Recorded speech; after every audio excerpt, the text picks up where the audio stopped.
On attaque Parashat Ekev. Ce shiur est offert pour la Reshpoua Shelema de Mordechai ben Mesaouda, Fortuné Mazal bat Rachel, Aaron Amram ben Sliman, Yaakov ben Rachel, Raveleu ben Elian, Naomi Simcha bat Rachel, Zari bat Fibi, Leilui Nishmat, David ben Mesaouda, Gabriel ben Esther, René Chai ben Mazal, Mathilda Noya bat Angel, et pour le Zivou Agun Vetor de Jenny bat Étoile, Michael ben Chantal, Yehuda ben Levana, et encore et toujours, qu'Akadosh Baruch Hu il écoute notre filote, et qui nous libère nos otages et qui nous envoie la Hatzlacha, nos Chayalim, qui rentrent en bonne santé, Bezrat Hashem, pour une Géoula Shlema, Bimera Be'amenu. Ok, Ekev. Alors, sans rentrer dans une vocation sioniste ou pas sioniste, oui, on est sioniste dans l'âme en tant que juif. On doit être sioniste, pas dans un sionisme politique, c'est pas du tout mon propos. La Torah dit, sur Eretz Israël, tellement beau cette phrase. Eretz Asher Hashem Elokecha Doresh Ota. C'est une terre sur laquelle Hashem s'enquiert. Tamid Ene Hashem Elokecha Ba. En permanence, les yeux de Dieu sont sur elle. Mereshit Hashana Ve'ad Acharit Shana. Du début de l'année jusqu'à la fin de l'année. Vous vous rendez compte? Dieu regarde toute l'année regarde Eretz Israël. Ok, on va essayer de réfléchir sur cette phrase, Bezrat Hashem, et vous allez voir qu'il y a des choses sympathiques. Je fais une introduction qui va être une introduction de 2 pages, mais c'est une introduction. C'est une notion que j'ai déjà pu évoquer, mais je vais essayer j'aimerais vraiment qu'on essaye de la porter un peu plus loin. On remarque dans la Torah que la Torah a tendance à humaniser Dieu. À humaniser Dieu en donnant des qualificatifs physiques. On parle de Yad Chazaka, une main forte, il nous a libéré, Bezroa Netouya, un bras étendu. On parle de la bouche d'Hachem, PLP, il a parlé avec Moshe. Et là on parle, notre paracha ne fait pas exception, et né Hachem, les yeux de Dieu. Et nous on dit quoi? Principe. Ça fait partir des 13 principes du Rambam. Enlo Gouf, Venlo Dmutagouf. Il n'a pas de corps et il n'a pas la forme d'un corps. Ça veut dire qu'il n'a pas de corps, il n'a pas la forme d'un corps. C'est au mamash, il n'y a pas de tsura, il n'y a pas de structure. Ça ne veut pas dire qu'il n'y a pas de structure dans le sens étymologique du terme, mais commencer à appliquer une image, une forme qui viendrait figer le divin dans quelque notion que ce soit, c'est de la avodah zara. C'est de la avodah zara. Dire que je prête à Hachem des attitudes humaines, pourquoi c'est de la avodah zara? On a expliqué plusieurs fois. Le mot est restricteur. Restrictif, pardon, j'y arrive. Hein? Restricteur quand même, c'est plus fort. Ah d'accord, alors c'était bon alors. Vous me reprenez là. Je disais donc, le mot a tendance à avoir une limite. Dans les mots, on va figer une notion. L'exemple que j'aime donner, si on dit de quelqu'un il est gentil, bon, il est gentil, mais c'est une valeur d'être gentil. Après, on va pouvoir avoir des qualificatifs qui vont aller crescendo. Quand on va vouloir marquer les choses plus, on va dire on va rajouter des autres. Il est extrêmement gentil, ok. Mais ça reste limité. Dire de Dieu qu'il est gentil, c'est le limiter à la gentillesse humaine. Et ça, c'est quelque chose de mauvais parce que Dieu n'a pas de limite. Les seuls qualificatifs qui s'appliquent à Hachem, c'est les adjectifs qu'il a appliqués lui-même dans sa Torah. Quand il a dit Akel, Agadol, Agibor, Ve'anora, quand on dit dans la Hamida, la Gemara Masechet Brachot, elle dit les Anshe Knesset Agdola, les sages de la Grande Assemblée qui ont institué la Hamida, ils se sont autorisés ces mots-là parce que la Torah les utilise. Donc Dieu l'a dit, on sait qu'il l'est et que le mot il est bon. Mais pourquoi je n'aurais pas le droit de rajouter un autre? Pourquoi ce mot-là est bon et pas un autre? Parce que, première chose, de simplement qualifier Hachem, c'est une restriction, et ça c'est un sourd. Si je le restreins à une valeur, alors je me rapproche de l'idolâtrie. Si je dis mamash, venons va pshuto kemashmao, sens intégral du texte, je dis la main d'Hachem. Donc une main, c'est 5 doigts, des phalanges, etc. Donc si je conçois que Dieu a une main, quelle est la différence entre concevoir la main d'Hachem et de lui faire une statue avec une main. C'est pareil. C'est exactement pareil. C'est conférer une limite, et ça c'est assourd. C'est complètement, juste j'introduis le sujet. C'est complètement assourd. Donc comment on trouve dans la Torah, et pas une fois, pas deux fois, c'est avec abondance que la Torah parle de ça, qu'elle donne ces qualificatifs-là, humains. Alors, je vais t'écouter. Première réponse qui est évoquée, après j'écoute ta question, c'est que Dibra à Torah, Kelashon Bnei Adam. C'est une phrase que vous retrouverez souvent. La Torah parle dans le langage humain. On ne peut pas concevoir ce qu'est le divin, donc on va utiliser des métaphores. Une métaphore, une image, c'est quoi? C'est quand je dis quelqu'un il est blanc comme neige. À émettre, on n'est pas blanc comme de la neige. On est juste pâle. Quand on dit à quelqu'un qu'il est blanc comme neige, il est pâle, mais il n'est pas blanc comme neige. Donc ça veut dire quoi? Et c'est pour ça que je veux limiter ce propos-là. C'est-à-dire que si je pars du principe que la Torah utilise des images, des métaphores, alors sur un plan purement authentique, la Torah ment. La Torah vient exprimer la metsiout, la réalité la plus concrète et la plus authentique qui soit, la plus parfaite. C'est-à-dire que ce que la Torah dit, ça est, ça existe. Dieu parle, le monde apparaît. Ce que Dieu prononce ne peut pas être, ne serait-ce qu'impacté par une once de sheker, par un petit fragment d'imprécision. Pourquoi? Parce que, comme je le dis tout le temps, quand je le dis tout le temps au nom de Rav Sitruk, 99% vrai, c'est 100% faux. La Torah, c'est 100% vrai. Donc si je commence à dire la main d'Hachem pour exprimer une notion qui n'est pas réellement la main d'Hachem, je suis déjà dans ce qu'on appelle le mensonge. C'est trompeur. Et si je conçois ça comme étant une vérité, ça veut dire que la Torah parle par image, par allusion, alors la Torah ne parle que de proche en proche, mais ne parle pas de réalité absolue. Du coup, je pourrais extrapoler ça sur toutes les mitzvot. Oui, mais tu sais, quand dans la Torah, tu as une peine de mort, il faut le voir dans un sens ésotérique, il ne faut pas le voir dans un sens... Non, non, non, non. Quand la Torah met une peine, il faut l'appliquer. Ce n'est pas de la métaphore. Quand est-ce que ce serait, où est-ce qu'il est le curseur entre, si on part du principe qu'il y a des métaphores, où est le curseur entre le réel et la métaphore? C'est moi qui décide? Quand ça m'arrange, métaphore. Quand ça ne m'arrange pas, on change. Donc, si Hachem utilise lui-même des mots, sachez qu'ils sont authentiquement vrais. Et maintenant, il va falloir définir ce que ça signifie. Et comme promis, je t'écoute. Bah, du coup, j'ai la notion de papa qui me vient en tête. C'est aussi Avodazara. Mais non, on dit quoi pendant un sérétimé, tu vois? Avinu, Malkeinu, on l'appelle à notre papa, on l'appelle notre roi. Même roi. Roi, c'est quoi? Il a une couronne, Bachamim, comme ça, il est assis sur un trône avec un beau cheval. Non, mais il est Malkeinu. Ça veut dire quoi? Il est notre roi. Il est Avinu, notre père. Qu'est-ce que ça veut dire, mamash? Alors, on va essayer d'expliquer. C'est pas l'inverse. C'est pas l'inverse, ça veut dire ce qu'on applique à l'homme, Alors c'est ce qu'il dit, Bémet, c'est ce qu'il dit, c'est pour ça que je l'avais déjà dit. Je crois qu'il connaît mieux mes shiurim que moi. C'est ce qu'on a déjà évoqué, c'est ce qui explique Mamash le Shla HaKadosh. Le Shla HaKadosh, il fait tout un raisonnement où il va inverser la polarité de ce que je viens d'expliquer. Ça veut dire quoi? Le référentiel, ce n'est pas nous, c'est lui. Le référentiel, c'est HaKadosh Baruch Hu. On voit dans les écrits kabbalistiques, mais c'est pas une fois, c'est pas deux fois, c'est tout le temps que ces notions reviennent. On parle de Enaïm, on parle de Oznaïm, on parle de P, on parle de Yad. Et c'est pas Stam, non-stop. Seulement, il y a un gros problème, c'est qu'on traduit ces mots. Dieu n'a pas une main, Dieu il a un Yad. Ah, vous allez me dire, bah, Yad veut dire main. Mais ce n'est pas pareil, ça n'a rien à voir. Une main, c'est ça. Ok? Yad, c'est des lettres. Les lettres, c'est des sources.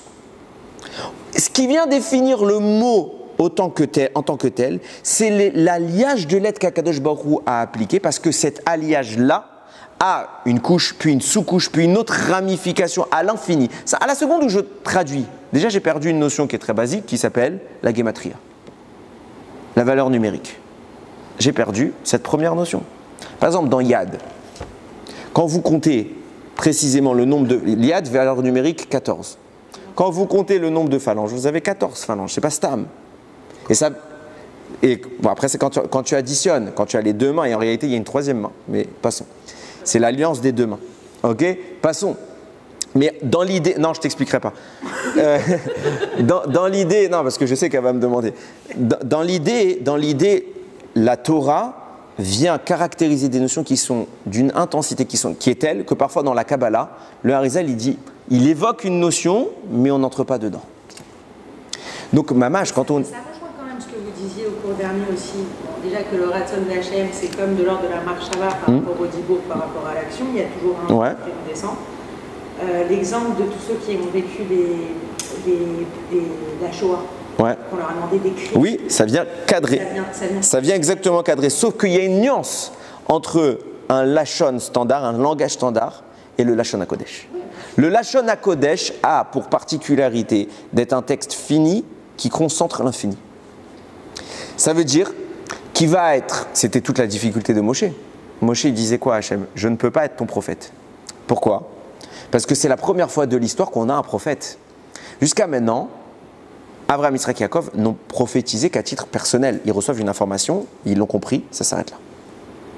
Là, Hachem demande à un homme de porter la parole et donc de la répéter. Mais comment tu veux que je rentre l'infinité de tes mots, enfin l'infinité de l'information que tu me transmets dans des mots finis? Et c'est ça toute la cristallisation de la Torah. La Torah est une science divine. Pourquoi? Parce qu'elle contient un infini qui est borné dans le fini. Ce qui vient, en d'autres termes, contredire toute notion envisageable. Traduire la Torah, c'est perdre l'infini de la Torah. C'est humaniser des notions divines. C'est pour ça que je le dis tout le temps, vous remarquez que quand on prend les textes, je vous dis malheureusement la traduction est trompeuse. Parce qu'il faut bien mettre des mots. Le traducteur, ce n'est pas un fautif, il est obligé de faire comme ça, de contextualiser. Mais il ne peut pas me mettre le vrai texte, parce que s'il me mettait le vrai texte, des fois il peut, mais s'il me mettait la vraie traduction, ce ne serait pas clair. Mais la Torah a cette profondeur. Donc maintenant, ce que j'essaie d'entrer dans l'équation, c'est d'expliquer qu'en réalité, Dieu a une yad, et nous on a une main. C'est quoi la main? C'est la projection d'une entité spirituelle qui est authentiquement vraie, qui s'appelle Yad, et dont je n'ai absolument aucune notion. Quand on dit Dibra Torah Kelashon Bnei Adam, c'est quoi? La Torah parle comme le langage de l'homme. C'est de nous qu'elle parle. Nous sommes l'exemple qui nous permet de se transposer. Parce que l'objectif profond de toute cette mise en place d'Akadosh Baruch Hu, c'est que notre main puisse installer en elle Yad. Yad Hashem. Ene Hashem. Pe Hashem. C'est ce qui se passe avec Moshe Rabbeinu. Moshe ouvre sa bouche, Dieu parle. On soit le Kéli. Mais ça veut dire quoi? Et vous allez comprendre, c'est vraiment toute la portée du shiur, ça va être de définir ce sujet. Regardez. De toute façon, c'est une phrase connue. Betselem Elohim bara oto. Dieu nous a créés à l'image de Dieu. Pourquoi il m'a créé à son image? Ça veut dire quoi cette phrase? Alors, dans le sens simple, on va te donner plein de notions.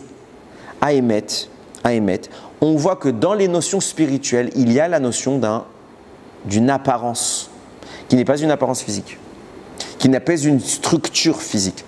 La seule information qu'on a sur cet état, c'est un mot, qui s'appelle Yad, qui s'appelle Ayenaim, qui s'appelle Oznaïm, ok.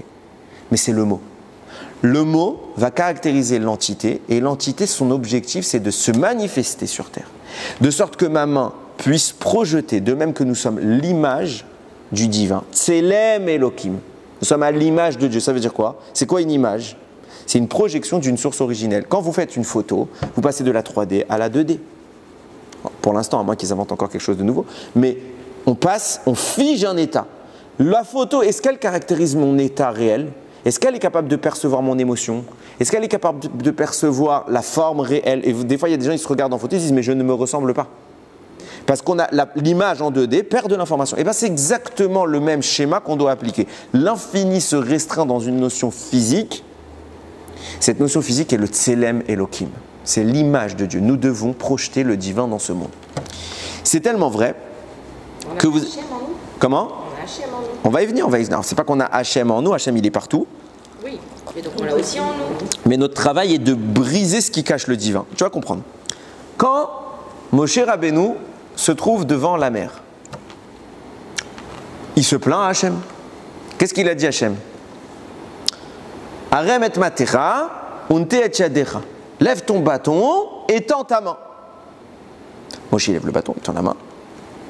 Moi aussi j'ai fait le test un jour. J'ai tendu la main devant la mer. Il ne s'est rien passé. Ça n'a pas ouvert. Et Moshe, comme moi, il n'a pas réussi. Je ne suis pas si nul. Moshe non plus, il n'a pas réussi. Qu'est-ce qui fait que tout change? Moshe Rabbeinu nous dit le Midrash Rabbah, il va voir Akadosh Baruch Hu, il dit, elle ne veut pas s'ouvrir. Qu'est-ce qu'il fait Hachem? Il prend sa main droite, il la pose sur la main droite de Moshe. Qu'est-ce qui passe? Qu'est-ce qui se passe? La mer s'enfuit. Moshe lui dit, qu'est-ce qu'il y a? Pourquoi tu t'enfuis? Hachem a mis sa main droite sur ta main. Lifne Eloke Yaakov. Maintenant, je vois le Dieu de Yaakov, je pars en courant. Qui a ouvert la mer? Du coup, c'est Hachem. De toute façon, ça ne faisait pas débat. Moshe n'a fait aucun miracle dans sa vie. Aucun être humain n'a jamais fait un miracle dans sa vie. Nous sommes simplement les pantins par lesquels Akadosh Baruch Hu se déguise. Okay, donc Dieu est l'acteur.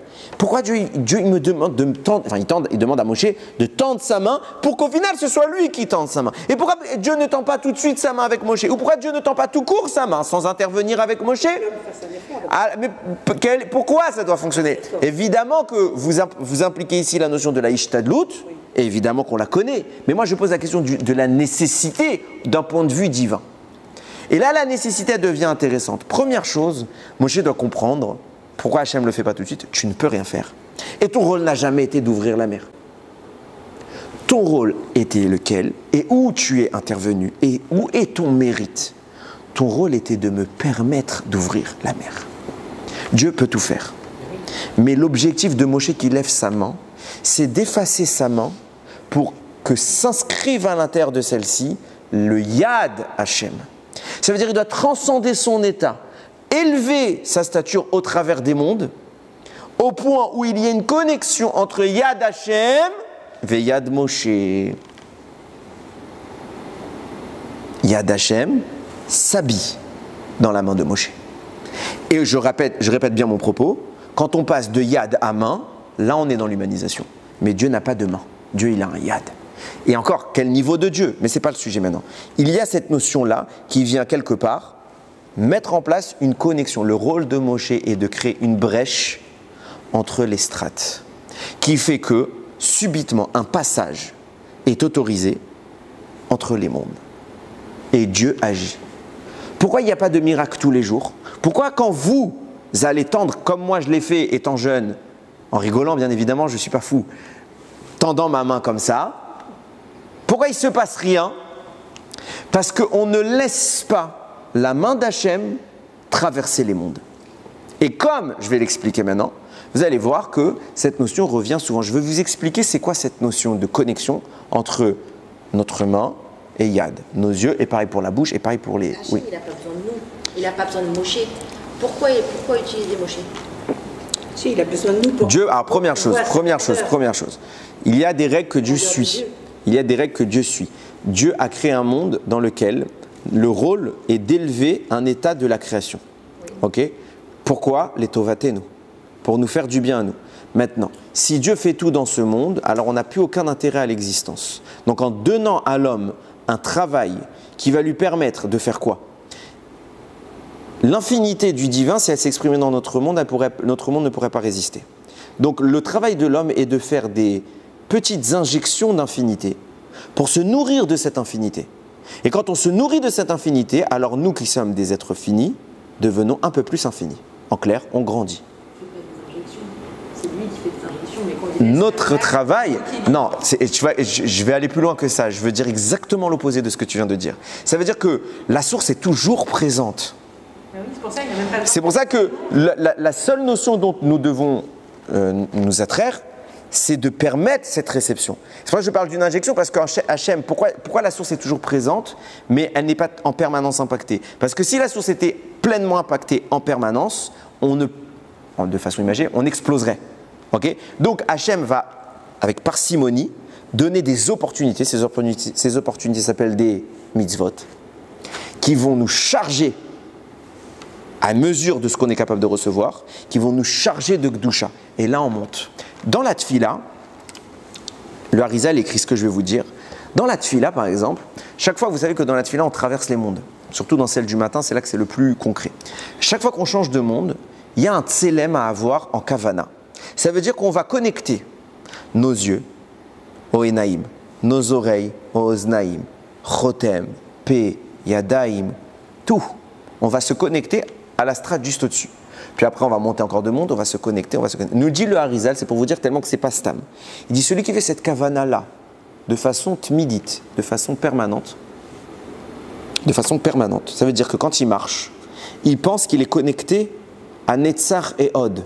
Les jambes, ça correspond au sphirot qui s'appelle Netzach et Od. Quand il marche, il pense à ça. Quand il est dans le marché, il dit Bachouk, il fait rien, il va faire ses courses, ce type. Il marche, il dit Netzach Od. Il pense Korma, Bina, Da'at, etc., etc. Il se connecte en permanence à ça. Pachout, il dit c'est évident qu'il deviendra Malach Elohim. Il deviendra Malach Elohim et que tout ce que son cœur veut comprendre, il le comprendra. Et dans le Peri Etz Chaim, il écrit, c'est Peri Etz Chaim, j'ai un doute, bon, je vérifierai. Oui, Peri Etz Chaim, il écrit, si tu fais ça tout le temps, peut-être tu seras zoché, méritant de voir des choses, d'entendre des choses, de sentir des choses et de dire des choses. C'est quoi la névoie? La prophétie, c'est le moment où l'humain est capable de concevoir une vision extracorporelle, extramatérielle, en dehors de la forme, en dehors de la structure. De concevoir ce niveau-là, ça s'appelle être prophète. Ça s'appelle parler à Dieu. Et celui qui arrive à se sanctifier par ce procédé-là permanent, alors forcément il y a un contact qui va s'opérer, à chaque fois au niveau qu'il arrivera à atteindre, et chaque fois en fonction de, comme ça écrit le Harizal, en fonction de l'intensité de sa kavana, il aura ce kécher-là. Maintenant que je vous ai introduit ça, on va pouvoir commencer le shur. J'ai bien dit que ça c'était la Hagdama. Ene Hashem Tamid. Il y a écrit Tamid Ene Hashem Elokei Chaba. Les yeux d'Hachem sont en permanence rivés sur Eretz Israël. Qu'est-ce que ça signifie? Déjà, avant d'entamer le raisonnement, il y a une question à poser sur ce passage parce qu'il y a un non-sens. Mais ce n'est pas un non-sens, c'est une redondance. Il y a écrit quoi? Tamid Ene Hashem Elokei Chaba. En permanence, les yeux de Dieu sont, les Enaïm, on va rester dans le Lachon, sont rivés dessus. Mais Reshit Hashana ve'adacharit Shana. Du début de l'année à la fin de l'année. Si tu m'as dit que Tamid, en permanence, Dieu regarde la terre d'Israël, pourquoi tu viens me préciser du début à la fin de l'année? Évidemment, puisque c'est en permanence. Donc forcément, il y a le début et à la fin de l'année, c'est tout le temps Tamid. Pourquoi la Torah vient me répéter du début à la fin? De là, j'ai une suspicion que quand Hachem a dit Tamid, en permanence, c'est pas évidemment tout le temps? Quand est-ce qu'il y a peut-être un moment où Dieu ne regarderait pas? Renouvellement. Alors pourquoi il y a le mot Tamid? D'une année à l'autre, ça se renouvelle. Si tu me dis, je suis d'accord avec toi, soit tu me dis Mereshit Hashana ve'adacharit Shana, du début à la fin de l'année, et j'ai plus besoin du mot Tamid. Là, je comprends ta notion de renouvellement. Tamid, ça veut dire. Non, mais même. En fait, le renouvellement, c'est pas forcément qu'il va y avoir une pause entre la fin et le début. C'est simplement que c'est d'une année à l'autre le regard. Alors, pas le même regard, peut-être. Mais on voit bien que, en tout cas, soit l'un, soit l'autre m'aurait suffi. Dans ce que tu viens de me dire, ce qui est cohérent, j'aurais pu me suffire de Mereshit Hashana ve'adacharit Shana, du début de l'année à la fin de l'année. Et là, j'aurais dit, c'est que du début, ça veut dire qu'il y a plusieurs débuts, puisque chaque année, on change de début. Et donc là, on aurait parlé d'un renouvellement différent d'une année à l'autre. Alors pourquoi Tamid? Il m'apporte quoi le mot Tamid en permanence? Vous allez comprendre, j'introduis. Vous allez comprendre. On va rentrer maintenant dans la notion du regard. Vous avez remarqué combien le regard nourrit le désir. Ceux qui l'ont très bien compris, c'est les publicitaires. Les publicitaires, qu'est-ce qu'ils vous font? Ils vous montrent une photo. Une photo, moi je me rappelle, Apple, je ne veux pas faire de la pub, mais Apple, ils sont très forts. Qu'est-ce qu'ils faisaient? Quand ils voulaient vendre leur téléphone, je me rappelle, j'étais à Paris, j'ai vu l'image et j'ai rigolé pendant 3 heures. Qu'est-ce que c'est que les pubs Apple, du moins à l'époque? C'était un immense poster, blanc, tout blanc, iPhone au milieu. C'est tout. Ils n'ont rien fait de plus. Une image. Pourquoi? Pourquoi l'image, elle donne envie? Nous dit le Rav Chaim Vital. Pourquoi il y a un lien qui se produit entre l'image, ce que je perçois, et moi? Parce qu'il faut comprendre le mécanisme de la vue. Pas de mécanisme de la vue dans un point de vue physique, mais le mécanisme de la vue d'un point de vue spirituel. Quand on regarde quelque chose, il y a une sortie, il y a une partie de notre neshama qui quitte notre corps et qui va s'imprégner de l'élément en question. Et une fois qu'on a terminé de contempler la chose, il y a une différence entre voir et regarder. Okay? Quand on a terminé de contempler la chose, alors la neshama rentre. Et là, il y a eu un contact momentané entre un élément de ma neshama et l'élément en question qui a été visionné. Et l'un imprègne l'autre. Un résidu, une odeur partielle de ma neshama reste sur l'élément et un canal se crée dans ma neshama de l'élément qui vient maintenant m'incorporer. Et là, l'envie est générée. Pourquoi Chava a fauté Vaillard? Elle a vu l'arbre qui tov. Elle a vu qu'il était bon. Tov la enaim. Il était bon pour les yeux. Pourquoi il est bon pour les yeux? Parce qu'elle a connecté sa neshama en observant. Et ça peut avoir un impact à la fois positif et négatif. Tout dépend de l'objet concerné. Si l'élément concerné c'est de la Kedusha, c'est un livre de Torah, c'est un Sefer Torah, c'est du Limoud, c'est de la pureté, alors s'imprègne dans mon âme un élément de pureté. Si Chas Veshalom, cet élément est négatif, eh ben je vais désirer une tava, une source, un désir impur. J'ai entendu une fois que c'était même mauvais de regarder les animaux taref dans les yeux. Pour ça. Pas, on n'a pas le droit de regarder un lion ou quelque chose comme ça, mais de le fixer parce qu'il y a cet échange. Et c'est tellement marqué que nous dit Rashi concernant Chava. La Torah nous décrit la faute d'Adam et Chava par l'attaque du serpent.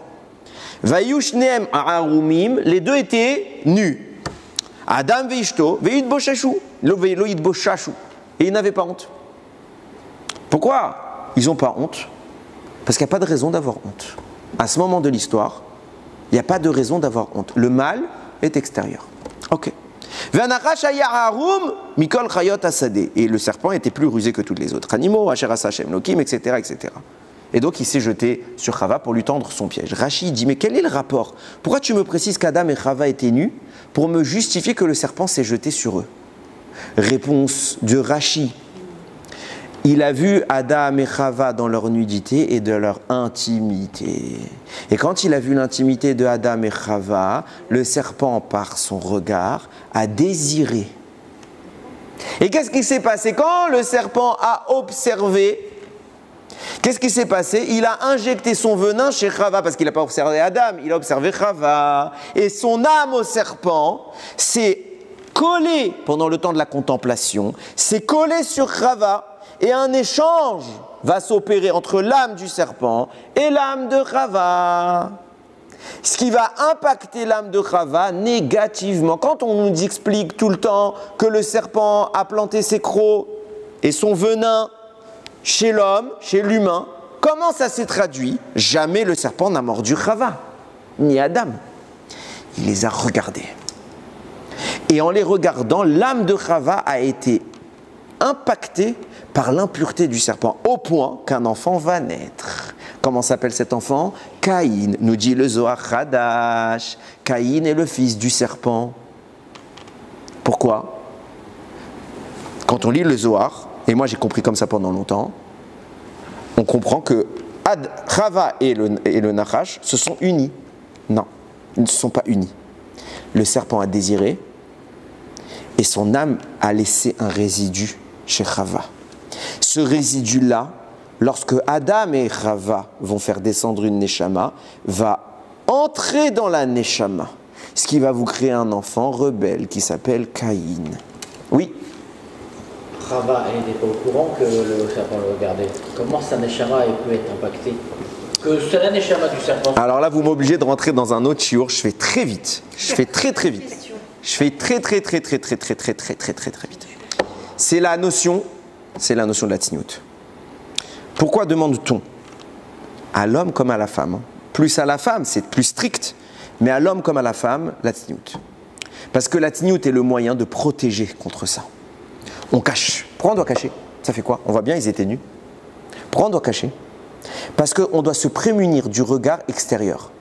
Quand, chasvé shalom, un homme regarde une autre femme, ok, vous regarderez que l'otinaf et l'otignov, ils se suivent. L'adultère et le vol dans les 10 commandements se suivent. Pourquoi? Parce qu'en regardant une autre femme que notre femme, on commet un vol. Pourquoi? Parce qu'on va impacter notre neshama avec la sienne et on va créer un lien avec la sienne. Quand on regarde dans le sens de contempler, pas vu de façon passive et c'est pas de ma faute. Je contemple, c'est assourd. Et donc j'impacte. Et cette énergie que je vais transmettre là-bas, ok, elle est source de subsistance. C'est ça qui va permettre dans un couple le don de la vie. Et c'est comment que Chava a mangé la première fois que la Torah parle d'une description de nourriture. Vayar, elle a vu. D'abord elle a vu, après elle a désiré, après elle a mangé. La vue crée un péri. Comment on dit avoir des enfants dans la Torah? Pérou urvu. Fructifiez-vous. Pourquoi le mot péri est choisi? C'est un sujet, je ne vais pas rentrer là-dedans. Mais le regard a une puissance de connexion entre les mondes qui va faire descendre un shefa terrifiant. Si maintenant je pose mon regard sur quelque chose qui ne m'est pas permis, alors je commence à faire descendre ce shefa. Ok? Maintenant, comment cette source de vie ou cette source d'abondance, parce que ça compte aussi dans la parnassa, le problème vient aussi de là, cette source d'abondance doit se manifester par l'union de l'homme avec sa femme. Sauf que ça ne marche que si l'homme et la femme s'unissent en se regardant mutuellement et en créant cet échange des neshamot. Si maintenant j'appose sur une personne tierce une source de mon âme, cette personne tierce, enfin pas moi, quelqu'un appose cette source-là. Cette personne, cette femme-là va s'unir avec son propre mari, elle ne pourra jamais canaliser ça. Pourquoi? Parce qu'elle n'est pas unie avec la personne qui est à l'origine de cette source. Donc qu'est-ce qui va se passer? Quand elle va s'unir avec son mari, elle va être en mesure d'amorcer dans ce monde qu'une partie du potentiel qui est le sien. Mais l'autre partie, elle est bloquée parce qu'elle est liée à une autre personne. Donc en clair, non seulement je lui vole sa capacité, et en plus de ça, je lis ma neshama. De là vient tout le problème. Pourquoi on appelle ça shmirat enaim? Pourquoi on parle de tsniout? Et quand on nous parle de tsniout, on dit tout de suite extrémisme. Non, chas v'shalom, c'est pas lié. On s'imagine pas un instant de quoi on parle quand on parle de tsniout. On n'a pas idée de la capacité protectrice de la tsniout. Pour ça s'appelle tsniout. Tsniout veut dire pudeur. C'est-à-dire on ne cherche pas à se montrer. Ça veut dire que la personne tierce, elle est punie sans jamais savoir. Non, parce que la personne tierce en question, si elle est tsniout, ok, elle est protégée. Parce qu'elle s'est cachée. Donc, quelque part, imagine l'habit comme un bouclier. La personne ne peut pas me toucher. Si maintenant, il regarde des endroits permis, le visage, on n'est pas des talibans, nous, on ne cache pas le visage. Ok? On a le droit. Si la personne, qu'est-ce que tu veux? Elle est belle, elle est belle. Alors, on va lui dire quoi? On va lui mettre un pot de peinture pour devenir laide, c'est écrit nulle part dans la Torah. On demande juste de la tsniout. Elle est belle. Donc le type est un pervers qui n'arrive pas du tout à faire. Lui doit faire cet effort. Maintenant, toi, tu as fait ta avodat Hashem. Personne ne peut te toucher. Tu n'as pas fait ta avodat Hashem, alors tu as une faiblesse, tu as une brèche. Oui, tu peux être vaincu. Tu peux être vaincu. Mais tant que tu fais ta avodat Hashem, la mitzvah te protège. Je reviens, j'ai dit je ferme la parenthèse parce que sinon on va faire 3 shiurim dans un shiur. Ok? Je reviens dans ce que je disais. On en discutera après au retour. Ok? Je reviens dans ce que je disais. Nous disait le Zohar Hadash. Chava, comme elle a donné de l'importance au serpent, donc elle a laissé quelque part se lier. Si Chava avait tout de suite dénigré le serpent, tu ne m'intéresses pas, va-t'en. Puisqu'à l'époque, la notion de la tsniout, c'était ça, puisqu'en fait, elle était dans la nudité, il n'y avait pas le problème. En clair, la notion de la tsniout, c'était repousser le mal. Alors, elle était protégée, mais elle n'a pas su faire ça. Malheureusement, elle a trébuché, ce qui arrive à toute l'humanité, malheureusement. Donc, le serpent a pu créer ce lien et impacter la neshama en question. Regardez jusqu'où ça va. On a un principe dans la Torah, nous dit le Kedushat Lévi, la bracha ne réside que dans quelque chose qui est caché de l'œil. C'est pour ça qu'on ne compte pas les Bnei Israël. Quand je sais combien il y a de juifs, c'est plus caché. On ne doit pas verbaliser le compte, on a le droit de le penser, mais le verbaliser, ça veut dire que je le manifeste dans ce monde. Donc là, ça mouille minaïn, il faut que ce soit caché de l'œil. et ça va dans la même idée de la tsniout. Quand c'est caché de l'œil, alors la bracha réside. Quand ce n'est plus caché de l'œil peut impacter. Pourquoi? Et on va avoir un problème qui est explicitement écrit dans la Torah. À la fin du livre de Shemot, que fait Moshe? Il compte, parashat Pekoudé, il compte tous les détails du Mishkan. Combien d'or, combien d'argent, combien de cuivre, tout. À la virgule près, il y avait combien de poids de chaque élément. Si tu me dis que le décompte, que le dénombrement va révéler l'information et donc va priver l'élément de sa bracha, Moshe n'aurait jamais eu le droit de compter. Comment se fait-il qu'il compte le Mishkan et que le Mishkan n'est pas impacté par ce dénombrement? Réponse du Kedushat Levi. Qu'est-ce qu'il dit Shlomo Améler? Il va voir un remez dans le texte, c'est pas comme ça que c'est traduit. Il écrit Aïnaïr berechot beheshbon. Littéralement, c'est tes yeux sont comme les piscines de Heshbon. Mais lui, il va dire non. Traduit littéralement Aïnaïr, tes yeux. Berechot sont ceux qui a béni. Beheshbon dans le compte. Pourquoi Moshe Rabbeinu est parvenu à compter sans impacter négativement? Parce qu'il a placé un Aïn Tov. Il n'a pas placé un Aïn Hara. C'est la définition qui sépare Moshe de Bil'am. Bil'am, son koach, c'est de porter l'œil, mais le mauvais œil. Si je me connecte avec, et si je vais définir c'est quoi Aïn Tov, mais si j'arrive à avoir la madriga de Aïn Tov, alors il n'y a pas de déformation du flux d'énergie, et au contraire, la bracha va s'impacter dans l'élément en question. Regardez jusqu'où ça va. Nous dit le Pri Tzadik, regardez Briat Haolam. Qu'est-ce que Dieu répète tous les jours, quasiment? Vayar, non c'est pas une blague, je dis quasiment parce qu'il y a un jour où il l'a pas dit, mais après il l'a dit 2 fois, où il a dit Tov Meod aussi. Vayar Elohim Kitov. Et Dieu, il a vu que c'était bien. Quoi, tu savais pas? C'est pas toi qui as créé. Quand tu lis le texte, mets-toi à la place de quelqu'un qui découvre ce texte. Il va dire, mais c'est des fous. Il dit, et Dieu a vu que c'était bien. Donc en clair, je traduis, Dieu il a vu, il a fait quelque chose, il a testé, fait, ah ça marche, c'est sympa. Comme pourquoi ça pouvait être mal, l'action d'Hachem elle peut être mal. Nous dit le Pri Tzadik, non. Pourquoi l'action d'Hachem est bonne? Parce qu'il la regarde. Quand Dieu regarde, c'est là qu'il transforme sa création en quelque chose de bien par le procédé que je vous explique depuis tout à l'heure, à savoir que quand je regarde, j'impacte l'élément regardé par ma source. Ma neshama laisse une trace dans l'élément contemplé. Vayar Elohim Kitov, ça veut dire quoi? Ça veut dire que Dieu a vitalisé sa création parce qu'il l'a contemplée. Et c'est quoi cette vitalité qu'il lui apporte? C'est qu'il dépose en elle un élément de lui. Et Vayar Elohim Kitov. Subitement, elle est bonne. Parce que si tu crées si tu envisages, parce que ça n'existe pas, mais si tu envisageais une notion sans Hachem, alors c'est pas Tov. Ce qui fait que c'est Tov, c'est que tu laisses entrer dans cette création-là le divin. Et Dieu nous définit, le monde n'existera dans une version positive qu'à condition que vous acceptiez de m'y voir dedans. Si vous ne cherchez pas à m'inclure dans l'équation, oui, vous verrez du mal. C'est pas qu'il est mal, c'est que vous ne verrez pas le bien à l'intérieur, parce que vous ne verrez pas le shoresh. Vayar Elohim Kitov, Dieu a bonifié sa création par son regard. Le regard a une capacité terrifiante. Terrifiante. On va plus loin. On va rentrer dans la bracha du Birkat Hamazon. Et vous allez voir que tout ce que je vous dis, ça rentre là-dedans. Vous savez que le Birkat Hamazon est composé de 4 brachot. Première, Hazan et Akol, qui nourrit tout le monde. Deuxième, Alaretz ve'al Amazon, sur la terre et sur la nourriture. Boné Yerushalayim, qui construit Yerushalayim. Et Atov ve'ametif, qui est bon et qui fait du bien. Ces 4 brachot sont apparus successivement. Ça ne s'est pas fait tout de suite. Au début, il n'y avait qu'une bracha. Puis 2, puis 3, puis 4. Dans l'ordre, oui, je l'avais dit, je l'ai dit il y a 2 ans. Oui, tu l'as dit déjà.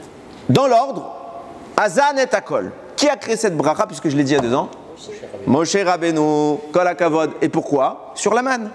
On recevait l'alimentation, donc on remercie Hachem. Le Birkat, c'était une bracha. C'est tout. Il n'y avait pas tout le reste. Par la suite, deuxième bracha, à la Haaretz ve à l'Amazon. Yehoshua Binoun qui fait la conquête d'Israël remercie Dieu pour le don, l'héritage d'Eretz Israël. C'est beau, c'est d'actualité en plus. Pour ceux qui disent qu'on l'a pas reçu. Troisième bracha, Boné Yerushalayim, David Ameler. David Ameler a construit Yerushalayim. Donc il a dit Boné qui construit. Vous voyez que c'est un présent, c'est pas qui a construit. Boné, tu construis. Ça veut dire que c'est encore en cours. La construction de Yerushalayim n'est pas finie. Et dernière chose, Atov ve'ametiv, ça c'est en rapport avec les morts du Bétar. Ok, que on a fait une bracha qui a été instituée. Regardez, il y a une redondance encore. Je dis que la première bracha, c'est pour l'alimentation. Azan et Akol. Merci Hachem de me nourrir. La deuxième bracha, elle dit quoi? À la Haaretz ve à l'Amazon. Pour la terre et pour l'alimentation. Je t'ai déjà dit merci pour l'alimentation. Que la terre ce soit un chidouche dans la bracha, ça, j'ai pas de problème. Pourquoi tu me répètes à l'Amazon? Pour le repas. Tu m'as déjà dit, Azan, tu nourris.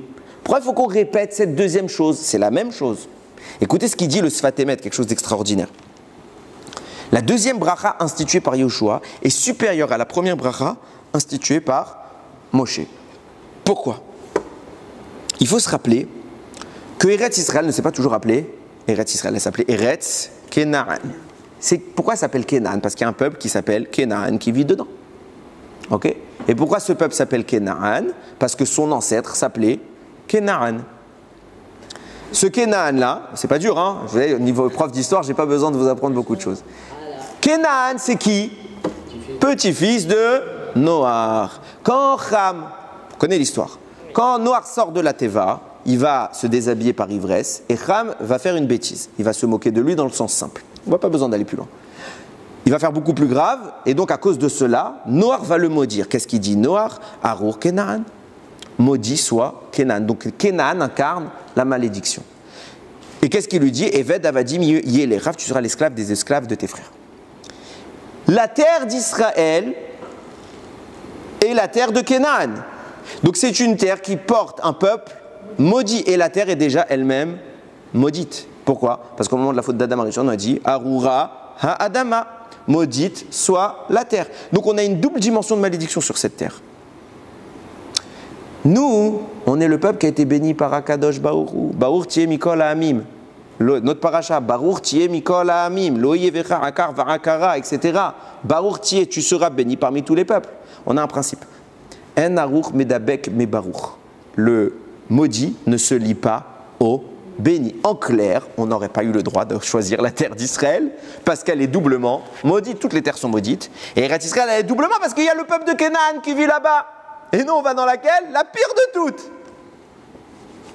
De là, Al-Kochar, tu es obligé de comprendre quoi? Il s'est passé quelque chose au moment où on est entré en Israël qui a dénaturé la malédiction pour en faire une bénédiction. Et c'est pas dur à trouver puisque Hachem il dit qu'Hachem Elokecha mevi'acha el eretz tova. Hachem t'amène vers une terre qui est bonne.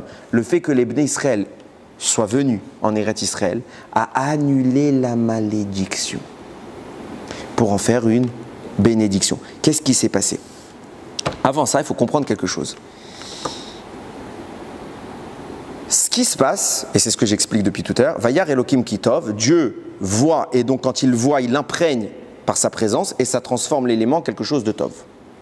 On a compris dans notre paracha, Tami Dene Hachem Ba, Elokecha Ba. Toute l'année, en permanence, en tout cas, les yeux d'Hachem sont dessus. Donc qu'est-ce qui transforme la malédiction de cette terre et du peuple qui l'habite en bénédiction pour le peuple d'Israël? C'est qu'Hachem pose son regard dessus. Question simple. Il ne le posait pas avant? Il ne le posait pas avant? Ramban Meforash, il dit si. Depuis Briat Haolam, Hachem, il regarde Eretz Israël. Toujours. Alors je ne comprends pas. Qu'est-ce qui se passe? Pourquoi maintenant qu'on entre, jusqu'à maintenant tu regardes? Jusqu'à maintenant tu regardes. Ça ne fait rien. Eretz Kenaan reste Eretz Kenaan, la terre maudite. Les Bnei Israël rentrent, ça devient une terre bénie. Qu'est-ce qui se passe? Plus que ça, nous dit le Tseror Amor, à la fin de la Torah, à Kadosh Baruch, vous connaissez, on a vu, on en a parlé, Parashat Vaïtranan, Moshe va faire 515 tefilot pour avoir le droit de rentrer en Eretz Israël, Hachem va lui refuser. À la fin, il lui dit, tu sais quoi? La seule chose que je t'autorise, c'est quoi? De regarder la terre d'Israël. Nous dit le Tseror Amor, pourquoi faire? Chaque fois où Moshe a posé son regard dans un endroit d'Eretz Israël, il y a une bracha qui est descendue et Moshe a prophétiquement vu tous les endroits difficiles de Eretz Israël, tous les endroits où le Ham Israël aurait des difficultés pour la conquête, etc., etc. Et là-bas, il a insisté sur son regard pour faire descendre de la Gdusha. Je ne comprends pas. Il y a déjà les yeux d'Hachem. Qu'est-ce que tu rapportes de plus, Moshe? Quelle est la plus-value? Si tu me dis que depuis le début, il y a l'œil de Dieu, entre guillemets, le rien n'est Hachem, pas l'œil, rien n'est Hachem, alors ça suffit, il y a la plus grande source qui soit. Et toi, tu viens, tu regardes. Et là, la bracha, elle vient. Mais il y avait quoi avant? Écoutez bien. Ça renforce donc mon problème, hein, vous avez bien compris. Le Sfat Emet, il écrit, puisqu'on est je vous parlais du Birkat Amazon, il explique qu'il y a 2 itinéraires dans la nourriture. Il y a l'itinéraire Rouhani, spirituel, et il y a l'itinéraire Gashmi, matériel. L'itinéraire spirituel est descendant, l'itinéraire matériel, physique, il est ascendant. Comment ça fonctionne? On a, dans notre être, spirituellement parlant, on a 3 parties de Neshama. Nefesh, Ruach, Neshama. Nefesh, c'est la partie bestiale qui anime, comme les animaux. Le Ruach, c'est la capacité de parler. Et la Neshama, c'est la partie la plus haute, c'est la partie divine. Où siègent ces 3 sources? La Neshama dans le Moach, le cerveau. Le Ruach dans le Lev, le cœur. Et le Nefesh dans Kaved, le foie. Quand on va avoir une nutrition qui va être portée vers la spiritualité, alors c'est descendant. Ça veut dire quoi? C'est-à-dire que le flux spirituel va descendre d'abord dans la Neshama, donc l'intellect, qui va dominer le cœur, le Ruach qui est le siège des pulsions, qui va dominer le foie, le Nefesh, qui est le siège de la bestialité. Donc quand je profile mon intention nutritive vers Akadosh Baruch Hu, je donne une force au spirituel de dominer le matériel. Quand par contre, je ne fais pas cette intention-là et que je mange simplement, alors l'effet sera ascendant, à savoir que le kaved, qui est porteur, le foie, qui est porteur du nefesh, de la bestialité, va dominer le désir, qui va s'imposer à mon intellect. C'est quoi qui fait le plus grossir? Hein? En tout cas, Shabbat, il paraît qu'on n'a pas de problème. Il ne faut pas non plus exagérer, mais il faut rester rationnel. Ok? Donc vous avez compris ce contresens possible entre le Rouhani et le Gashmi, le spirituel et le matériel. Comment je fais la transition de l'un à l'autre? Par la Torah. La Torah est le secret qui va me permettre de déceler l'itinéraire convenable. Et ça veut dire quoi en français? Ça veut dire qu'il me permet de forcer un choix et d'avoir envie de concentrer mon esprit sur Akadosh Baruch Hu et donc faire une relation descendante. Moach, Lev, Kaved, cerveau, cœur, foie, Chazak. Ne gâche pas mon cours, s'il te plaît. Ou à l'envers, si je n'ai pas la Torah, de faire une relation ascendante et donc de donner l'impulsion du corps. La Gemara a dit qu'Akadosh Baruch Hu, si ce n'était qu'il avait été bon avec nous, Bil'am nous aurait détruits. Mais Hachem, pas une fois, il s'est énervé. Pourquoi on nous précise ça? Parce qu'on sait que c'est écrit qu'il existe un moment dans la journée, c'est écrit dans Maseret Berachot, qui dure une fraction de seconde, dans lequel Akadosh Baruch Hu laisse la rigueur absolue s'exprimer, ce qu'on appelle la colère. Et Bil'am connaît ce moment. Comment Bil'am arrive à maudire? Il fait un Haïn Hara. Pile à ce moment-là, vient Tosfot, il dit mais je ne comprends pas. Ça dure vraiment mamache. Tu as le temps à peine de dire un mot. Qu'est-ce qu'il aurait dit? Qu'est-ce qu'il aurait pu nous faire en un mot? Là-bas, Tosfot, il aurait répondu Kelem, détruis-les. Et Hachem a transformé Kelem en Meler. Vous lisez le mot à l'envers. T'as bien vu, t'es tombé dans le mille. Hein. Meler, ou trois t'as Melerbo. Et le son, la sonnerie du roi, elle est en lui. Meler, il a été à la base, l'intention de Bil'am, c'était de faire Kelem, détruis-les. Vient un maître de la Chassidut qui s'appelle Rabbi Israël Mirozin. Il dit, c'était quoi l'intention de Bil'am? Détruis-les, abracadabra, ils disparaissent. C'est quoi le pshat là-bas? Parce que, allons jusqu'au bout des choses. Si il souhaite détruire quelqu'un, mais cette personne en face de lui, c'est un tzaddik ou une tzadikette. Tu ne peux pas le détruire. Parce que tu dis à quelqu'un meurt qu'il va mourir. Mais c'est pas bien. Déjà, tu joues. Mais si quelqu'un il est parfaitement tzaddik, rien ne peut le toucher, il a rien à se reprocher. Alors si tu peux dire toute la journée, détruis-les, il ne va rien se passer. C'est quoi la bracha, la klala que vise Bilam? Ben, c'est exactement ce que je vous explique. Meler, c'est les rachetevot, les initiales de Moach, le cerveau, Lamed, lève, le cœur, et Kaf, Kaved, le foie. Donc c'est la relation spirituelle descendante dans laquelle je fais dominer l'intellect, le spirituel sur le corps. Kelem, c'est d'abord le foie, après le cœur, après la tête. Donc le corps, va dominer sur la Ruchniout. Bil'am dit, pourvu que j'arrive à déconnecter ce peuple de Dieu. C'est quoi le Aïnara?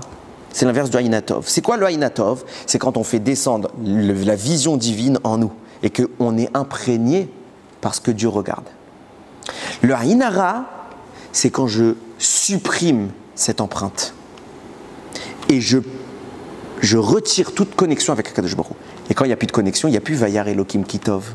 Et s'il n'y a plus Vayar Elokim Kitov, Dieu il a vu que c'était bien, alors c'est pas Tov. Et là c'est dangereux. L'œil est dangereux en fonction de la personne qui le projette. Et on a Hachem en nous. Si tu le laisses, il est là, mais tu le laisses, tu vas comprendre. Laisse-moi aller jusqu'au bout, tu vas comprendre. Maintenant, et tes yeux verront tes maîtres. Écoutez bien. Maintenant, le Sfatemet, il va plus loin. Et il explique. Pourquoi la bracha de Yehoshua Binoun est supérieure à celle de Moshe Rabbeinu? Moshe Rabbeinu, il a dit Azan et Akol. Pourquoi il a dit Azan et Akol qui nourrit tout le monde? Il parlait de la manne. Yehoshua Binoun, il a dit à la Retz vers l'Amazon, la terre et la nutrition. Quelle est la différence entre les deux? Qu'est-ce que c'est que la manne? La manne est l'élément spirituel qui ne nourrit pas le corps. C'est un élément descendant qui vient impacter le divin dans l'humain. Donc Moshe il fait une bracha pour remercier Akadosh Baruch Hu que tu nous as fait, qu'on est dans le format Meler, descendant. Vient Yehoshua Binoun et lui il est confronté à un problème que Moshe n'a pas connu. La manne n'est plus là. Comment on va manger maintenant? Par la terre. C'est plus quelque chose qui vient qu'on disait Amotzi lechem mina shamaim. On disait le pain qui tombe du ciel. On dit Amotzi lechem mina aretz. On part du bas vers le haut. Et Yoshua il est embêté et les Bnei Israël sont embêtés. C'est une des raisons pour lesquelles les Meraglim ne veulent pas rentrer en Israël. Ils ont très peur de ça. Il dit mais subitement qu'est-ce qui va se passer? La matérialité de ce monde va impacter notre relation avec Akadosh Baruch Hu. Elle va tenter quoi? Elle va faire la malédiction de Bil'am. Elle va tenter de nous déconnecter. Mais Akadosh Baruch Hu est né Hachem. Tamid est né Hachem Elokei Rabba. Tout le temps, les yeux d'Hachem sont rivés dessus. Qu'est-ce qu'il a fait sur Eretz Israël? Il a accepté de lui donner l'expression de la bracha. Et subitement, une relation qui aurait dû être ascendante va maintenir son état. Ça veut dire que le pain issu de la terre va se caler sur le mécanisme du pain issu du ciel. Et alors, la bracha de la terre, c'est aussi sur le mazon, mais parce que c'est plus le même mazon. Jusqu'à maintenant, c'était le mazon facile. Maintenant, c'est le mazon, la subsistance difficile dans laquelle il y a un combat. Et quand on bénit à Kadosh Baruch à la arrête, parce que ça vient de la terre maintenant, c'est plus mina shamaim. Et malgré tout, on reste sur le mazon d'origine. Alors on a un mérite supérieur que quand on mangeait la manne, qu'il n'y avait pas d'effort, c'était naturel. L'objectif de ces deux brachot, c'est d'affilier le mécanisme et de refouler en permanence la possibilité d'une relation ascendante et de maintenir une relation descendante dans laquelle le divin va s'imprégner en nous. En fait, c'est la rencontre des deux. C'est pas... Attends, ça a vlanout. Elle veut me détruire le cours, je te dis. Aujourd'hui, elle a décidé de deviner ce que je vais dire. Regardez comment c'est fort. Quand Akadosh Baruch Hu, dans notre paracha, il qualifie le don de la manne. Comment il parle de la manne? Regardez le pasouk. Vayaranecha, vayar ivera, vayachilcha et aman. Qu'est-ce qu'il t'a fait? Il t'a fait souffrir. Hachem nous a fait souffrir. Il nous a affamés et donc, il nous a donné la manne. Quand est-ce qu'on a souffert? Quand est-ce qu'on a été affamé? Quand on est sorti d'Égypte, il n'y a pas un moment où on n'avait pas de quoi manger. Ça n'est pas arrivé une fois. On est sorti avec une quantité astronomique de biens. On a toujours eu de quoi manger. Alors pourquoi tu me dis tu m'as fait souffrir? Parce que la manne est l'élément qui doit nous faire souffrir, pas dans le sens où on est affamé, pas dans le sens de la famine physique. Elle affame notre corps de sa capacité à réclamer la domination. C'est pas pour toi que je mange. Ce n'est jamais pour toi que je mange. Quand je mange la manne, je fais souffrir mon corps parce que mon corps veut dominer et je ne lui permets pas d'avoir cette autorité-là. Qui va dominer? Ma neshama. Donc il y a une souffrance pour qui? Pas pour nous, pas pour l'âme, pour le corps. Pour arriver à la madriga de la neshama, de la manne qui va nourrir la neshama, il faut faire souffrir le corps. Ce n'est pas une souffrance qu'on perçoit, c'est une souffrance silencieuse.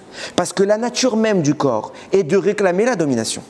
La nature même du corps est de vouloir profiter, de désirer. Et ce désir, on l'affame. Et donc ils ont voulu à nouveau reconnaître les ta'avot. Regardez jusqu'où ça va. Regardez jusqu'où ça va. Il y a un autre endroit où la Torah parle, où on doit se faire souffrir. C'est quand? Yom Kippour. Qu'est-ce qu'il écrit Yom Kippour? Te'anu et nafshotechem. Vous allez faire souffrir vos âmes, votre corps, là, dans le sens de... C'est le corps qui doit souffrir. Qu'est-ce qui se passe à Yom Kippour? Écoutez ce qu'il écrit le Pri Tzadik, Rabbeinu Tzadok HaKohen. Il vous remarquera qu'à Kippour, il y a 5 interdits supplémentaires à Shabbat. Ok, j'entends.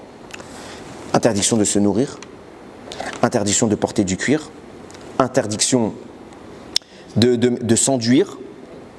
Je les oublie là. C'est les 5 sens. Non. Donc les rapports intimes. Et le dernier, j'ai pas dit lequel. Oui, se laver. Shame on me. Honte sur moi. Donc on n'a pas le droit de se nourrir, de se laver, de s'enduire d'ongles, de rapports interdits, de porter du cuir. Donc on a 5 interdits. En comparaison, c'est le seul jour de l'année où spécialement il y a quoi? 5 tfilotes. Pourquoi 5 interdits contre 5 tfilotes? Nous dit Rabbeinu Tzadok HaKohen. Parce que ce jour-là, ce n'est pas le corps qui domine. Et les interdits en question, c'est des interdits qui profitent à qui? Au corps. Comment je suis nourri le jour de Yom Kippour? Par ma tfila. Parce que c'est ma neshama qui va directement manger dans le ciel. Et pourquoi c'est spécifiquement ce jour-là qu'on doit fonctionner de cette manière? Parce que c'est ce jour-là on a reçu la Torah. Après qu'Akadosh Baruch Hu, il est donné Matan Torah à Shavuot, qu'il était censé descendre avec l'état Moshe Rabbeinu le 17 Tammuz et qu'on a fait le veau d'or, dans lequel on a donné préséance au corps, vient Akadosh Baruch Hu, il dit pour retrouver votre état d'origine dans lequel vous aurez le Matorah, qu'est-ce que vous devez faire? Te'anu et nafshotechem. Faites souffrir votre corps. Ce n'est pas une souffrance dans le sens où on va se mortifier. C'est une souffrance dans laquelle on va demander à notre corps d'arrêter de réclamer et de ne plus être le vecteur nutritif. En lieu et place, il sera remplacé par la Neshama qui, elle, va simplement parler avec Akadosh Baruch Hu. Kal kol motzapé Hashem yichya Adam. Par tout ce qui sort de la bouche d'Hachem, l'homme vit. Lo ala lechem levado. C'est pas le pain qui vient nous nourrir. Kol motzapi Hashem, tout ce que la bouche d'Hachem fait sortir. C'est quoi ce qu'Akadosh Baruch Hu fait sortir? C'est quand on se lie avec lui. Alors cette aura-là vient animer notre essence. Et on doit en permanence être inscrit dans ce schéma descendant et surtout pas ascendant. Maintenant, on va pouvoir revenir à nos questions. Qu'est-ce qui se passe depuis le début? Pourquoi Moshe Rabbeinu il a besoin de regarder la terre d'Israël? Et je vous ai posé une question tout à l'heure concernant le Passouk. Il y a écrit Tamid. D'un côté, c'est en permanence que Dieu regarde la terre. Et d'un autre côté, il y a écrit Mereshit Hashana Ve'ad Acharit Shana, du début de l'année à la fin de l'année. Quand vous regarderez dans le Passouk, vous verrez une faute d'orthographe dans le mot Reshit. Il manque un Aleph. Pourquoi il manque un Aleph? Nous dit le Baal HaTurim, afin que tu dises pas Mereshit, mais Tishri. Depuis le mois de Tishri. Quel est le mois de Tishri? Le jour de Rosh Hashanah. Qu'est-ce qui doit se passer le mois de Tishri? Un renouvellement dont tu parlais tout à l'heure, à savoir, je m'explique. Moshe Rabbeinu, qu'est-ce qu'il a besoin de faire? On dit que Moshe Rabbeinu doit regarder Eretz Israël. Mais à Kadosh Baruch Hu, ma question c'était bien, pourquoi Hachem regarde déjà? Et qu'est-ce qui s'est passé au moment où les Bnei Israël sont rentrés, la terre était maudite et d'un coup elle est bénie, alors qu'Akadosh Baruch Hu, depuis des siècles déjà, regarde Eretz Israël. Et la bénédiction n'est pas exprimée. Qu'est-ce qui change? Réponse, il n'y a personne pour regarder. Pourquoi Moshe Rabbeinu, il a levé la main pour ouvrir la mer? Dieu regarde Tamid. Il n'y a pas de problème. L'énergie d'Akadosh Baruch Hu, elle est toujours là. Mais s'il n'y a pas un être humain sur terre qui va connecter les mondes, créer une brèche, la nature du monde, et de cacher le divin, le monde se dit en l'âme. En l'âme, c'est les mêmes lettres que He, Elem, quelque chose qui vient cacher. C'est quoi les premières lettres de l'alphabet? Aleph, Bet, Gimel, Dalet. Aleph, c'est 1, c'est Hachem. Après, tu fais Bet, Gimel, Dalet, ça fait Beged. Qu'est-ce qui vient tout de suite après Hachem, la manifestation du divin? Il y a un Beged, un habit qui vient le cacher. Ce Beged-là, cet habit, c'est le monde. Le monde vient cacher le divin. Le rôle de l'homme est de placer le roi à sa place. Et donc de créer des ponts, des jonctions, des brèches qui vont faire descendre ce Shefa-là quand nous, on va lever notre entité. Et donc cette jonction dont tu parlais encore tout à l'heure va permettre que subitement le Shefa, l'énergie qui est midite, elle est tout le temps là, elle va s'exprimer et elle va traverser la frontière. Moshe lève sa main et seulement quand Moshe lèvera sa main, la mer pourra s'ouvrir parce qu'en levant sa main, il permet à Yad Hachem d'intervenir. Pareil, les yeux d'Hachem sont rivés sur Eretz Israël tout le temps. Sauf que personne ne s'est regardé dans les yeux d'Akadosh Baruch Hu. Nous, on fait quoi? Une relation ascendante. Ce qu'il faut faire, c'est faire descendre le divin dans ce monde. Donc nous, on doit lever nos yeux, pas pour élever le monde et lui donner une domination sur le spirituel, mais pour faire descendre le divin en bas. Et lorsqu'on fait descendre ce divin-là, le miracle intervient. Eretz Kenaan devient Eretz Israël. Moshe contemple pour animer cette Ruchniout. C'est tellement vrai que si on va jusqu'au bout des choses, pourquoi je vous ai parlé de Tishri? Parce qu'il y a deux nouvel an. Enfin, il y a Tishri, les fruits et Nissan. Ouais, non, toi tu parles de... Oui. Il y a Marloquette dans Masechet Rosh Hashanah. Quand est-ce que Dieu a créé le monde? Rabbi Eliezer et Rabbi Yehoshua. Un avis qui dit Nissan, un avis qui dit Tishri. Vient la Kabbalah nous révéler Akol, Jivrei, Lokim, Chaim. Les deux sont vrais. Pourquoi les deux sont vrais? Parce que Dieu en Tishri, il a pensé. La pensée divine est déjà créatrice. Et en Nissan, il a concrétisé. C'est quoi la concrétisation de cette pensée? C'est l'apparition au mois de Nissan du Ham Israël. Et qu'est-ce qui se passe? Qu'est-ce qui se passe? Quand on est dans la pensée divine, c'est Dieu qui pense. Donc il fait descendre sa vision. Il n'y a personne qui vient interagir avec cette vision. Donc on est bien dans une relation parfaite. Il n'y a pas d'interférence. Mais quand arrive Nissan, quand arrive le mois où un peuple va entrer en action, il y a un risque. C'est quoi? C'est que la matérialité de ce peuple va inverser le sens de ce flux. On va passer de Meler à Kelem. C'est ce qui s'est passé au Vaudor. Pourquoi Kadosh Baruch Hu il a voulu détruire? Parce que le jour du Vaudor, on a donné présence à notre envie physique plutôt qu'à notre envie spirituelle. Donc le Meler a été repoussé et on a choisi un autre Meler, le Vaudor. Donc conséquence, puisqu'on est à l'envers, on a repoussé le flux qui vient du haut vers le bas. Alors Meler est devenu Kelem, détruis-les. Hachem a dit, lâche-moi et je les vashmidem, je vais les détruire, les anéantir. Qu'est-ce que Moshe Rabbeinu va demander au peuple? Faites tchouva. Qu'est-ce qu'ils vont faire le jour du Yom Kippour? Ils vont jeûner. Donc ils vont imposer à leur corps de se restituer son origine et de passer dans Meler. Quand arrive le mois de Nissan et qu'est offerte à l'humanité la capacité d'agir sur cette énergie-là, un risque terrifiant apparaît, celui de tout casser. Celui de tout casser. Le travail de l'homme, avec un grand H, c'est de maintenir la pensée telle qu'elle. Il faut faire du Ratson d'Hachem, notre propre Ratson. En permanence, en permanence, en permanence. Pourquoi? Parce que si je fais précéder mon Ratson au sien, alors j'inverse les choses. Et là, c'est la destruction. Il n'y a plus Vayar Elokim Kitov, il n'y a plus les yeux d'Akadosh Baruch Hu, les yeux d'Akadosh Baruch Hu sont là, mais il n'y a plus mes yeux qui vont faire descendre dans ce monde la présence divine. Et là, ça devient dangereux. Et là, on commence à comprendre notre pasouk dans son sens authentique. Tamid, tout le temps, Dieu regarde. Mais pas tout le temps, il y a quelqu'un qui fait descendre ce regard. C'est pour ça qu'Akadosh Baruch Hu va évoquer deux temporalités. Tamid ene Hashem Elokecha ba. Toute l'année, il y a les yeux d'Hachem ba. Mais c'est pas sûr que cette bracha elle vienne. C'est pour ça qu'il faut que ce soit Mereshit Hashana, Ve'adacharit Shana. Il faut que nous, du début de l'année depuis Tishri, où Hachem nous envoie gratuitement cela, il faut que cette énergie, on la continue jusqu'à la fin de l'année sans que jamais dans cette année-là, on ait fait sens inverse, marche arrière. Et donc on a la capacité, oui Tamid, mais rien ne me dit que ça va descendre. Rien ne me dit que cette énergie va se maintenir. Et là, Hachem, quand il vient nous dire Mereshit Hashana, Adacharit Shana, il parle de notre travail. Tamid, c'est son travail. Hachem envoie. Vayar Elokim Kitov, toujours il veut donner le Tov. Notre travail, c'est d'élever notre entité au point où on l'efface. Tellement que le divin passe, que le monde s'efface et que Kélem, la nature qui veut nous détruire, laisse régner le Meler, le roi. Comment? Le clown, Kélem clown, c'est la même nation. Ouais, alors j'ai pas réfléchi sur ça. Je vais pas commencer à réfléchir en live, mais why not? Il peut peut-être y avoir des choses. En attendant, peut-être qu'on peut aller dans le même idée, il faut que nous on soit Kloum pour qu'il y ait le Meler. Il faut qu'on soit rien pour que le Meler puisse intervenir. Et donc, maintenant, j'en reviens à notre introduction. Le but de ce monde, c'est de savoir qu'il y a un Yad, il y a des Renaïm, il y a des Oznaïm, pas nous. Nous sommes que la projection.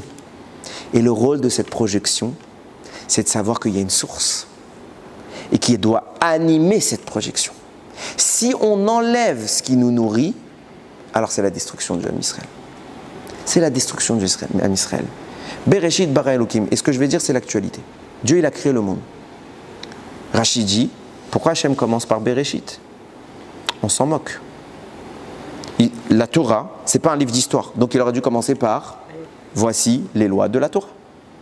Achodesh Hazeh, la première loi, c'est Achodesh Hazeh. Okay? Pourquoi il raconte l'histoire? Rachid dit, parce que viendra un moment où les nations, vous traitez de voleurs. Parce que vous allez prendre une terre, il y avait déjà 7 peuples là-bas. Alors vient Kadosh Baruch Hu, il dit, j'ai créé le monde, à qui je veux, je le donne. Ça, c'est vrai quand? C'est vrai quand? À condition qu'on ait cette relation descendante dans laquelle Dieu anime. Mais si on enlève Hachem de l'équation, où on voit Dieu? Si on le repousse, où il se manifeste?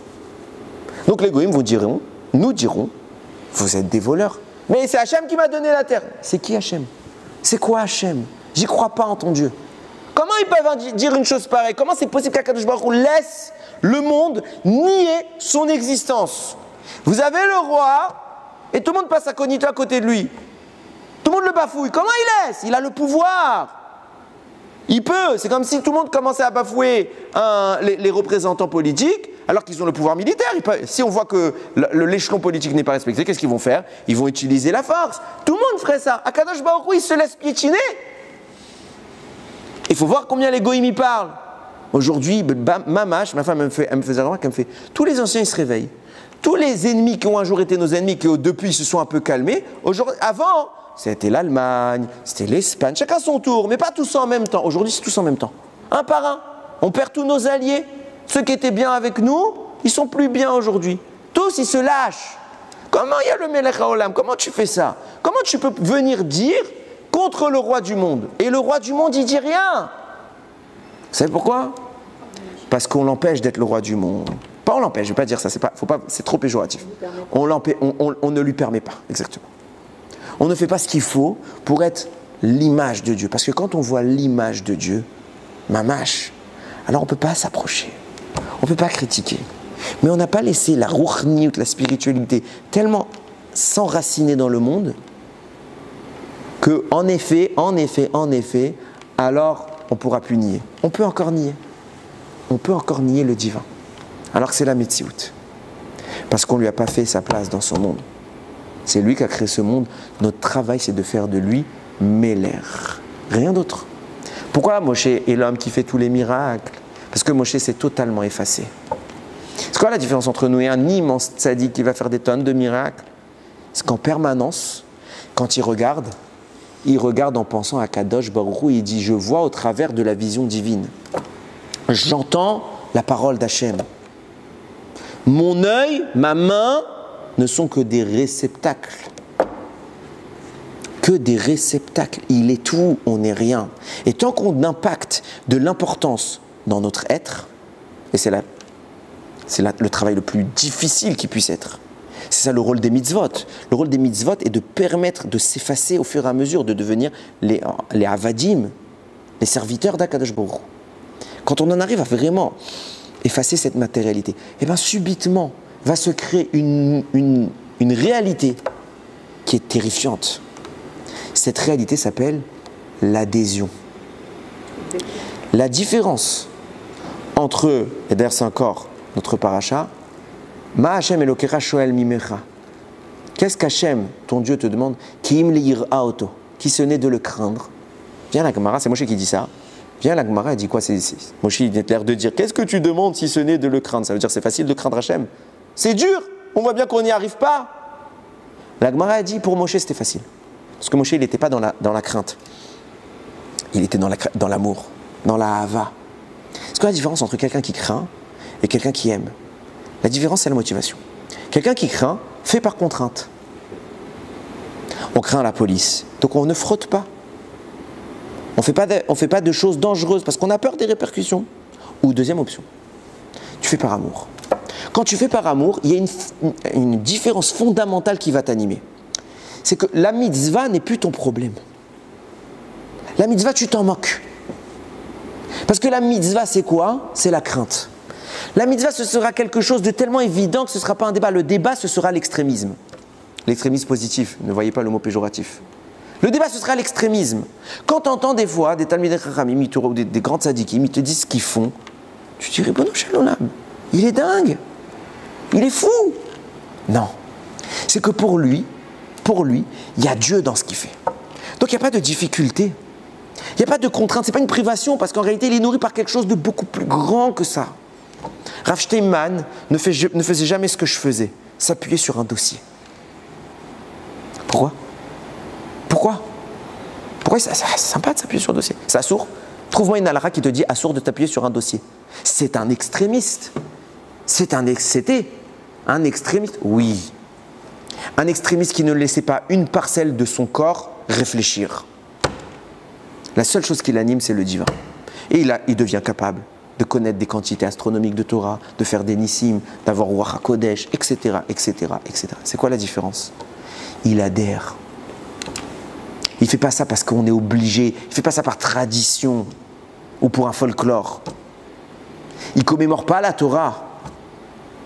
Il vit la Torah. La Torah, ça fait partie de nous. Ki em chayenu ve'orech yemenu. C'est ça notre vie. C'est ça qui doit nous animer. Si tu ne fais pas de la Torah ce qui t'anime, la Torah est une contrainte. La Torah est difficile et quand tu vas parler de Torah à quelqu'un dans ta famille qui n'est pas dans cette idéologie-là, tu vas le saouler. Tu vas le saouler. Une fois, il y a quelqu'un qui m'a dit, tu mets le tzitzit en laine? Je dis, bah oui. Il me dit, même en été? Je dis, bah oui. Il me dit, mais pourquoi tu cherches à te faire du mal? Je dis, tu savais le bien que ça me fait. Si tu savais le bien que ça me fait. Toi, tu vois le mal. Moi, je cherche Hachem. Enfin, j'essaye de chercher Hachem. C'est toute l'idée. Ah, il fait chaud. Oui, il fait chaud. Pareil pour la tignoute, hein, entre guillemets. C'est le même principe. C'est dur. Pas chaud, c'est dur. Non, on ne sait pas de quoi on parle. Combien c'est dur la tignoute? Et on n'est pas là pour moraliser. On doit concevoir quoi? Qu'est-ce qui fait qu'un jour vous allez entendre le Rav parler de tignoute et vous allez dire ah, c'est beau. Quand on aura peur du serpent. Quoi? Quand on aura peur du serpent. J'entends pas. Quand on aura peur du serpent. Non, pas qu'on aura peur du serpent. Faut pas avoir peur. Faut tellement aimer être lié à Hachem qu'il n'y a plus de crainte. Je le fais parce que je veux. Je fais parce que je sens le divin en ça. C'est divin, les mitzvot. C'est divin d'être juif. N'humanisons pas notre divinité. Ne faisons pas des yeux d'Hachem, des aînés Hachem, des yeux. Ne faisons pas de la main d'Hachem une main. c'est Yad. C'est une source spirituelle profonde, intense qui vient gérer ce monde, animer ce monde et parfumer ce monde. C'est beau d'être juif, c'est grand d'être juif, c'est grand d'être le représentant d'Akadosh Baruch Hu. Pas par contrainte, parce que quelqu'un qui fait par contrainte, ça le saoule. C'est ça que les goïms y voient. C'est ça qu'ils voient. Vous n'avez pas envie. Et puisque vous n'avez pas envie, vous ne donnez pas envie de chercher ce qu'est Akadosh Baruch Hu. Le but de notre exil, nous dit Rachamim, c'est de montrer aux goïms Akadosh Baruch Hu. Le Rambam écrit, c'est pour cela qu'Akadosh Baruch Hu nous a fait 2 grands cadeaux. Et je vais choquer ce que je vais dire. C'est quoi les 2 grands cadeaux? C'est quoi les 2 grands cadeaux qu'Akadosh Baruch Hu a fait? Le christianisme et l'islam. Il y a un arabe, il va m'écouter, il va couper. C'est Narmanide qui dit ça. Écoute bien, Maïmonide. Ah, vous avez dit Rambam. Rambam. Ah, okay. Pourquoi il dit le christianisme et l'islam? Parce que Akadosh Baruch Hu, grâce au judaïsme qui est le Mékor, il a insufflé le monothéisme. Et le monde a commencé à concevoir que l'idolâtrie était fausse. Et c'est de cet effort-là, de cet élan-là, que sont nés 2 autres monothéismes, pseudo-monothéisme pour le christianisme. Mais ça reste que, de leur point de vue, c'est du monothéisme. C'est un cadeau. Pourquoi c'est un cadeau? Bien sûr, ils vont faire du mal. C'est pas eux le cadeau. C'est la notion de concevoir que le monde commence à s'acclimater au divin. Et ça résulte de quoi? Du travail des Bnei Israël. Du travail des Bnei Israël. Les Bnei Israël ont introduit, ont révolutionné la conception du divin, passant du poly au monothéisme. C'est extraordinaire. Comment un homme qui s'appelle Abraham a changé des milliards d'individus sur des siècles et des siècles et des siècles. Un homme qu'on a traité de fou parce qu'il était fou d'Akadosh Baruch Hu. Comment cet homme il ramène toujours tout le monde et nous on n'arrive pas? Combien on arrive à faire tchouva aux gens, un par-ci par-là? Quand on arrive à faire tchouva à quelqu'un, on s'en vante. C'est notre fierté. Lui, c'est mon talmide, il était loin. Baruch Hashem, quel tchouva il a fait. Comment je suis bessimcha quand je vois un talmide qui a fait tchouva. Abraham, il avait 600 000 élèves. Sarah, 600 000 élèves. À eux deux, 1 million d'eux. T'en as fait 2 ou 3, t'es fier? Et eux, qu'est-ce qu'ils ont? Des milliers? Des centaines de milliers. Quelle est la différence? Ils respirent Hachem, ils pensent Hachem, ils entendent Hachem, ils voient Hachem. Kulo, kulo Torah. Alors là, quand tu vois ça, tu vois quelque chose qui dépasse le monde. Ouais, ça me parle. Quand tu vois de la contrainte. Il y a quelqu'un qui m'a envoyé, j'avais fait le petit chiour là sur la beauté d'Eretz Israël, combien c'est important de vivre en Eretz Israël. On m'a posé la question. Il m'a dit, mais il n'y a pas de mitzvah aujourd'hui de vivre en Eretz Israël, la pi halakha. Alors je ne vais pas rentrer dans un diouk halachique. Il y a des avis qui disent oui, il y a des avis qui disent non, il y a une mitzvah, oui, il n'y a pas de mitzvah. Je me dis, mais c'est pas ça le sujet. J'ai à l'écrire, je ne sais pas si la personne elle a ressenti ce que j'ai voulu dire. Mais il n'est pas là le sujet. Le sujet, c'est ce que tu cherches à Kadosh Baruch Hu, c'est tout. C'est tout. Je n'ai pas dit qu'il n'est pas en Chutz Laaretz, mais il n'y a pas écrit sur le Chutz Laaretz, il n'y a pas écrit ça. Il n'y a pas écrit qu'Hachem il a posé ses yeux et que la Neshama, elle a laissé quelque chose. Là. Il y a quelque chose. On doit vivre par dévotion, on doit vivre par adhésion, et là ça devient merveilleux. Mais sans ça, c'est dur d'être juif. Alors qu'en réalité, c'est très facile d'être juif. Choisissons la facilité. Soyons des flemmards. Aimons Dieu, et c'est tout. Si on arrive, Béhémet, par ce travail, ce travail il est dur, d'effacer toute la matérialité qu'on a incorporée depuis qu'on est petit, pour vivre avec Akadosh Baruch Hu. Tellement c'est grand. On peut devenir fou, c'est pas grave, on sera fou. Et on pourra nous traiter de fou, et vous verrez que les gens seront jaloux de notre folie. Quand un couple est fou amoureux, l'autre couple qui n'est pas fou amoureux, quand ils viennent chez eux, ils sont mal à l'aise. J'ai déjà vu ça. C'est extraordinaire. C'est très drôle. C'est très très drôle. Hein? Comment? Non, c'était pas moi la victime du truc. Hein. Tu vois des fois, t'entends les gens, ils sont fous amoureux, et t'entends, qu'est-ce qui se passe tout de suite? Ouais, mais tu sais, t'es jaloux. T'es jaloux. En vrai, t'es jaloux qu'ils s'entendent bien, ils ont de l'harmonie, ils ont une simchat chaim, ils ont un vrai foyer. Toi, t'es jaloux. Pourquoi? Parce que toi, t'es pas fou amoureux de ta femme, et ta femme, elle est pas folle amoureuse de toi. Quand on devient fou amoureux d'Akadosh Baruch Hu, alors ils seront jaloux, pour la bonne raison cette fois. Yiratzon, je termine avec ça, qu'Akadosh Baruch Hu, il nous éclaire nos yeux et qu'on apprenne à voir dans ses Reinaïm, suivre ses pas, suivre sa Torah, tenter de penser comme Akadosh Baruch Hu et faire de son Ratzon notre Ratzon. Et Bimera Biamenu, alors comme il a promis le Harizal, celui qui fait ça, il aura sans doute le mérite de devenir Malach Elohim. Il aura accès à toute la compréhension que son cœur recherche. Et s'il continue, il aura peut-être le mérite de voir, d'entendre, de sentir et de parler la Torah. Baruch Adonai Leolam. Amen ve Amen.